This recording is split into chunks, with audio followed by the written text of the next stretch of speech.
Letnan Komarudin memiliki nama asli Eliakim Daniwood. Pria kelahiran Maluku Tenggara itu dikenal pemberani dan disebut-sebut masih memiliki keturunan dengan panglima perang pasukan Diponegoro. Tak hanya itu, Komarudin pun disebut-sebut juga kebal peluru. Pada peristiwa serangan 1 Maret, sosok Letnan Komarudin mendapat sorotan karena ia lupa akan rencana yang telah disusun mengenai waktu penyerangan. Sebelumnya, Letkol Soeharto telah menjadwalkan melakukan penyerbuan besar-besaran ke markas Belanda di Yogyakarta pada tanggal 1 Maret 1949. Tapi waktu itu, Letnan Komarudin beserta pasukannya sudah melakukan serangan sehari sebelumnya, yaitu 28 Februari 1949. Pertempuran tersebut sempat membuat Soeharto marah dan memerintahkan pengawalnya untuk datang ke Komarudin untuk mengatakan kalau dia salah tanggal.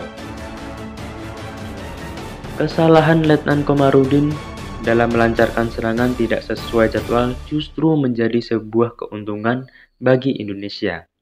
Karena serangan Letnan Komarudin, Belanda mengira itulah serangan besar-besaran yang telah direncanakan oleh TNI. Oleh karena itu, setelah serangan berakhir, Belanda menjadi lengah. Mereka tak pernah menyangka bahwa serangan besar-besaran itu terjadi keesokan harinya, tepat 1 Maret 1949. Karena serangan besar-besaran itu, Yogyakarta sempat dikuasai pasukan TNI selama 6 jam. Dalam setiap pertempuran yang dijalaninya, Letnan Komarudin dikenal sebagai sosok pemberani dan kebal terhadap peluru. Hal inilah yang banyak diceritakan para mantan anak buahnya. Pada saat melakukan penyerangan terhadap tentara Belanda, Letnan Komarudin suka menyerbu sendirian. Walaupun peluru-peluru Belanda terus berdatangan, tapi tak ada satupun yang mengenai Letnan Komarudin.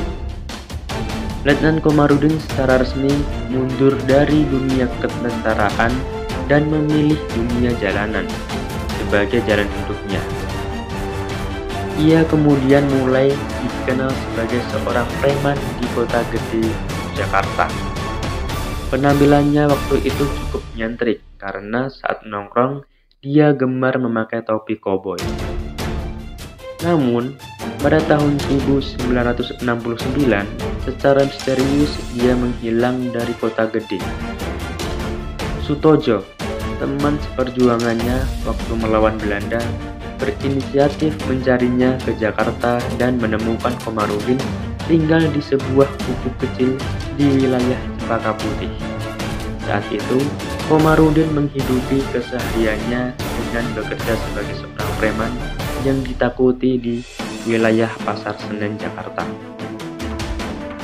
Karena dibujuk terus oleh Sutojo, pada tahun 1972 Komarudin kembali ke kota gede Yogyakarta. Namun tak lama setelah itu ia jatuh sakit dan mengalami koma. Ia kemudian dirawat di PKU Muhammadiyah Kota Gede. Pada tahun 1973,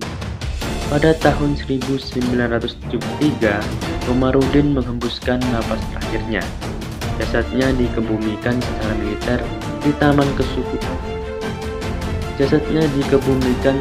militer di Taman Kesuma Negara Senadi, Yogyakarta.